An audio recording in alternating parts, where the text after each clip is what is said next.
പുതിയൊരു വീഡിയോയിലേക്ക് എല്ലാവർക്കും സ്വാഗതം. അങ്ങനെ അറുമുഖൻ സാറ് പറയുന്നുണ്ടായിരുന്നു, ഇങ്ങനെ ഇനിയിപ്പോൾ ആ പ്രതിമകൾ തിരിച്ചു കിട്ടിയിട്ടില്ലെങ്കിൽ നാട് വിടുന്നത് തന്നെയായിരിക്കും നല്ലത് എന്ന് പറയുകയാണ്. അപ്പോൾ നന്ദു ആണെങ്കിലും ഇങ്ങനെ പോയിട്ട് വരാൻ നോക്കിയിട്ട് വരാമെന്നൊക്കെ പറഞ്ഞ് പോകുമ്പോൾ ഇങ്ങനെ കനക പറയുന്നുണ്ടായിരുന്നു, ഈ ടെൻഷനും വെച്ച് ഇങ്ങനെ വേഗത്തിലൊന്നും വണ്ടി ഓടിക്കല്ലേ എന്നൊക്കെ പറഞ്ഞിട്ടാണ് കേട്ടോ നന്ദുവിന് വീഡിയോ ഒക്കെ ചെയ്യുന്നത്.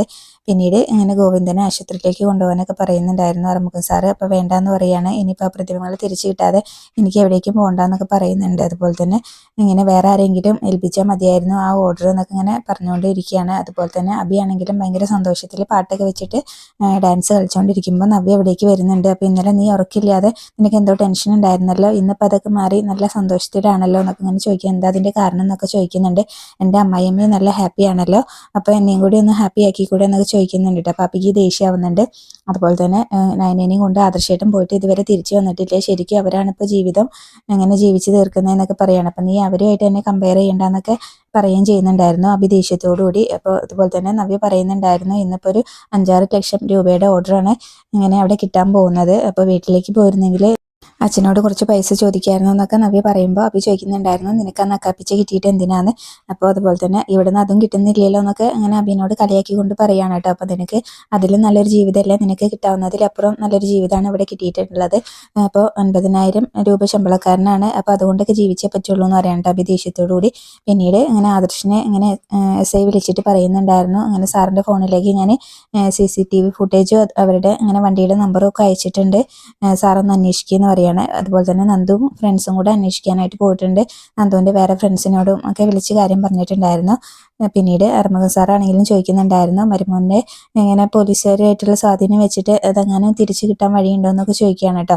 അപ്പോൾ വീണ്ടും എല്ലാവരും സങ്കടത്തിൽ തന്നെയാണ്. അപ്പോൾ അമ്മയും ഇങ്ങനെ മോളും അച്ഛനെയും കൊണ്ട് ആശുപത്രിയിലേക്ക് പോകും, എന്തിനാ ഇവിടെ ഇങ്ങനെ വെറുതെ നിൽക്കുന്നത്, ഞാനിവിടെ നിന്നോളാം എന്നൊക്കെ പറയുകയൊക്കെ ചെയ്യുന്നുണ്ടായിരുന്നു. ആ സമയത്ത് ഗോവിന്ദനാണെങ്കിലും അറുമുഖൻ സാറിനോട് ഇങ്ങനെ പറയുന്നുണ്ടായിരുന്നു, ഇനിയിപ്പോൾ പ്രതിമകൾ തിരിച്ചു കിട്ടിയിട്ടില്ലെങ്കിൽ ക്ഷേത്ര കമ്മിറ്റിക്കാരും വന്ന് അടിക്കല്ലോ, അതും കൂടെ കിട്ടിയിട്ട് ഒരുമിച്ച് അങ്ങ് പോകാമെന്നുള്ളതിൽ ഇങ്ങനെ പറയുകയാണ് കേട്ടോ. അതുപോലെ തന്നെ ആ പ്രതിമകൾ കിട്ടിയിട്ടില്ലെങ്കിൽ ഇനിയിപ്പോൾ എന്താ സംഭവിക്കുകയെന്ന് അറിയാൻ പറ്റില്ലല്ലോ എന്നുള്ളതിൽ അയാളും ഭയങ്കര ടെൻഷൻ തന്നെയാണ്. അറുമുഖൻ സാറും നിങ്ങളുടെ സങ്കടമൊക്കെ എനിക്ക് മനസ്സിലാവുന്നുണ്ട് എന്നൊക്കെ പറയുകയൊക്കെ ചെയ്യുന്നുണ്ടായിരുന്നു. പക്ഷെ അതുകൊണ്ടൊന്നും കാര്യമില്ലല്ലോ. എന്തായാലും പിന്നീട് ആദർശമാണെങ്കിലും ഇങ്ങനെ വഴിയിൽ ഇറങ്ങിയിട്ട് ഇങ്ങനെ ആ വണ്ടിയുടെ ഇതൊക്കെ ചോദിച്ചിട്ട് എല്ലാവരോടും ചോദിക്കുകയൊക്കെ ചെയ്യുന്നുണ്ടായിരുന്നു. പക്ഷേ അവർക്കൊന്നും അറിയുന്നുണ്ടായിരുന്നില്ല. അതുപോലെ തന്നെ നന്ദു ആണെങ്കിലും ഇങ്ങനെ ഫ്രണ്ട്സിനോടൊക്കെ പറഞ്ഞിട്ടുണ്ടായിരുന്നു. പിന്നീട് പ്രതിമകളായിട്ട് പോകുന്ന അവരെ കാണിക്കുന്നുണ്ട്. അപ്പോൾ അവരാണെങ്കിലും അങ്ങനെ പറയുന്നുണ്ടായിരുന്നു, അങ്ങനെ പ്രതിമകളൊക്കെ നല്ല പ്രതിമകളാണ്, അത് വിറ്റാലും പൈസ കിട്ടും, അപ്പോൾ പൈസയൊക്കെ പപ്പാതിയാണെന്നാണ് പറഞ്ഞിട്ടുള്ളത് എന്നൊക്കെ പറഞ്ഞുകൊണ്ടാണ് കേട്ടോ അവർ പോകുന്നത്. പിന്നീട് നന്ദുവിൻ്റെ ഫ്രണ്ട്സ് എല്ലാവരും നന്ദുവിൻ്റെ കൂടെ കൂടുന്നുണ്ട്. അതിനുശേഷം നയനിയാണെങ്കിൽ എല്ലാവർക്കും ചായയൊക്കെ ഉണ്ടാക്കി കൊടുക്കുന്നുണ്ട്. അപ്പോൾ ചായയൊന്നും വേണ്ടാന്ന് പറയും. അപ്പോൾ എന്തായാലും ഞാനിത് ഉണ്ടാക്കി കൊണ്ടുവന്നല്ലേ സാർ എടുക്കുന്നൊക്കെ പറയുന്ന സമയത്ത് അറുമുഖൻ സാർ എടുക്കുന്നുണ്ട്. അപ്പോൾ ഇതിൽ കുറച്ച് വിഷം കൂടെ ചേർത്ത് തരായിരുന്നില്ലേ മോള്, ഇനിയിപ്പോൾ അതാണ് നന്നാവുക എന്നുള്ളതിൽ പറയാണ് കേട്ടോ. അന്ന് ഞാൻ അഡ്വാൻസ് തിരിച്ച് വാങ്ങിച്ച സമയത്ത് അത് വേറെ ആർക്കെങ്കിലും കൊടുത്താൽ മതിയായിരുന്നു ആ ഓർഡർ, എന്നാൽ ഈ പ്രശ്നമൊന്നും ഉണ്ടാവില്ലായിരുന്നു എന്ന് പറയാണ്. അപ്പോൾ അന്നിങ്ങനെ ഓർഡർ തരണ്ടെന്ന് പറഞ്ഞ ആൾ തന്നെയാണ് മോളുടെ രക്ഷയ്ക്കായിട്ട് എത്തിയിട്ടുള്ളത്. ആ കാര്യങ്ങളൊക്കെ അറിയാലോ എന്നിങ്ങനെ പറയുകയും ചെയ്യുകയാണ്. അപ്പോൾ എന്തായാലും അങ്ങനെ ആ ഇതിൽ നിന്ന് കര കയറാൻ വേണ്ടിയിട്ട് ദൈവം തന്നൊരു ഓർഡർ ആയിരുന്നു, അത് ആ ദൈവം തന്നെ തിരിച്ചെടുത്തല്ലോ എന്നൊക്കെ പറയുകയാണ്. പിന്നീട് ഇങ്ങനെ നന്ദുവിൻ്റെ ഒരു ഫ്രണ്ട് വിളിച്ചിട്ട് ഇങ്ങനെ ആ വണ്ടി പോകുന്നതായിട്ട് കണ്ടു എന്ന് പറയുകയാണ്. അപ്പോൾ നന്ദു ഇങ്ങനെ അവരെ ഫോളോ ചെയ്യാനായിട്ട് പറയുന്നുണ്ട്, അവർ റൂട്ട് മാറി പോയിട്ടുണ്ടെങ്കിൽ വിളിച്ചറിയിച്ചാൽ മതി എന്നൊക്കെ പറയുകയാണ്.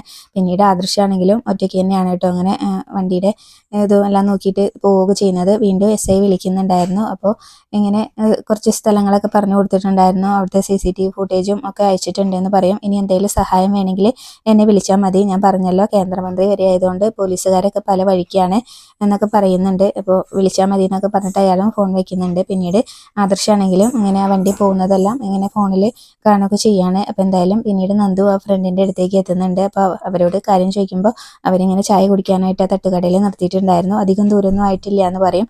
പിന്നീട് ആദർശമാണെങ്കിലും ഇങ്ങനെ വണ്ടി നിർത്തി പലരോടായിട്ട് ചോദിക്കുന്നുണ്ടായിരുന്നു. അപ്പോൾ അവരും വണ്ടി കണ്ടിട്ടുണ്ട്, എവിടേക്കാണ് പോയതെന്നൊന്നും അറിയില്ല എന്ന് പറയാണ്. അതിനുശേഷം നയന ആദർശിനെ വിളിക്കുന്നുണ്ട്. അപ്പോൾ ഇങ്ങനെ അവരെ കണ്ടു കിട്ടിയിട്ടില്ലല്ലോ, അതുകൊണ്ട് തന്നെ ആദർശ് ഫോൺ എടുക്കുന്നില്ല. അപ്പോൾ അറുമുഖൻ സാറ് ചോദിക്കുന്നുണ്ടായിരുന്നു എന്തായിന്ന്, അപ്പോൾ ഫോൺ എടുത്തില്ല എന്ന് പറയും. അപ്പോൾ ഫോണ് എടുക്കില്ല, ഇനിയിപ്പോൾ ആ പ്രതിമകളൊന്നും തിരിച്ചു കിട്ടാനൊന്നും പോണില്ല എന്ന് അയാളും പറയുകയാണ് കേട്ടോ.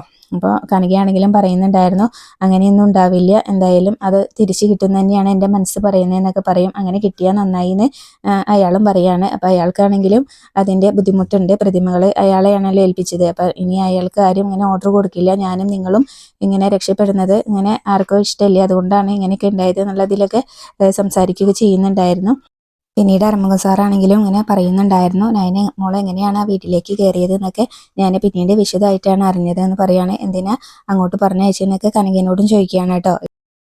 വലിയ വീട്ടിലേക്കാണ് മോള് പോയതെന്നുണ്ടെങ്കിലും ജീവിതം തളയ്ക്കപ്പെട്ടില്ലേ, ഇപ്പം മോള് കൂടെ ഉണ്ടായിരുന്നെങ്കിൽ ഇങ്ങനെ ബിസിനസ്സൊക്കെ നല്ല പച്ച പിടിച്ചേനെ, അതിനുശേഷം ഇങ്ങനെ മോളുടെ ഇതെല്ലാം അറിയുന്ന ഒരാളെ കല്യാണം കഴിച്ചാൽ പോരായിരുന്നോ എന്നൊക്കെ ചോദിക്കുന്നുണ്ട് കേട്ടോ.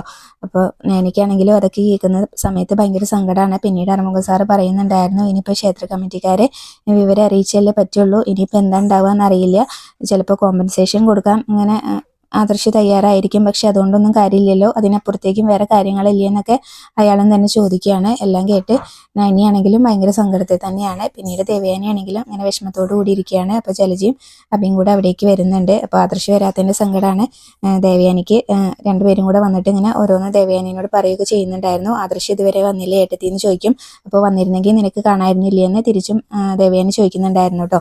അപ്പോൾ അബിയാണെങ്കിലും പറയുന്നുണ്ടായിരുന്നു, എൻ്റെ ഭാര്യ ഇടയ്ക്ക് ഇങ്ങനെ പറയാറുണ്ട് ആദർശേട്ടൻ ഇങ്ങനെ നയനേനെ കൊണ്ടുപോകുന്നതിനെ കുറിച്ചും ഞാൻ അവളെ കൊണ്ടുപോകാത്തതിനെ കുറിച്ചൊക്കെ, പക്ഷേ ഞാൻ അവളെ അങ്ങോട്ട് വിടാനും പോകുന്നില്ല എന്നൊക്കെ അങ്ങനെ പറയുകയാണ്. അപ്പോൾ ദേവയാനിക്ക് ദേഷ്യം വന്നിട്ട് ദേവയാനി പറയുന്നുണ്ടായിരുന്നു, ഞാൻ പറഞ്ഞിട്ട് തന്നെയാണ് നയനെ പോയത്, പക്ഷേ അവൾ ഞാൻ പറഞ്ഞ സമയം കഴിഞ്ഞിട്ടും തിരിച്ചു വരാത്തതുകൊണ്ട് മാത്രമാണ് എനിക്ക് ദേഷ്യമുള്ളതെന്ന് പറയാണ് കേട്ടോ. പിന്നീട് ജലജ പറയുന്നുണ്ടായിരുന്നു, ഞാൻ ഏട്ടത്തിനോട് പറഞ്ഞില്ലേ ഇനി ആദർശിനെ അവരുടെ പയ്യനാക്കുമെന്ന്, അത് തന്നെയാണ് സംഭവിക്കാൻ പോണേന്നൊക്കെ പറയാണ്. അപ്പോൾ അബിയാണെങ്കിലും പറയുന്നുണ്ടായിരുന്നു, എൻ്റെ ഭാര്യ ഒരു വിവരദോഷിയാണ്, പക്ഷേ നയനേട്ടത്തി അങ്ങനെയല്ല, അവർ സമർത്ഥയാണ്, അവർ ഇങ്ങനെ മുത്തശ്ശീനെയൊക്കെ കയ്യിലെടുത്തു. അപ്പോൾ ഇനിയിപ്പോൾ എന്തായാലും ഇങ്ങനെ പോയിട്ടുണ്ടെങ്കിൽ തലയെടുപ്പോടെ നിന്നിരുന്ന അമ്മായിയുടെ തല എന്തായാലും അവരുടെ മുന്നിൽ താണു പോകുന്നൊക്കെ പറയാണ്. അപ്പോൾ ദേഷ്യത്തോടുകൂടി ദേവയാനി ഇങ്ങനെ നോക്കുകയാണ്. അവിടെയാണ് ഇന്നത്തെ എപ്പിസോഡ് അവസാനിച്ചിട്ടുള്ളത്.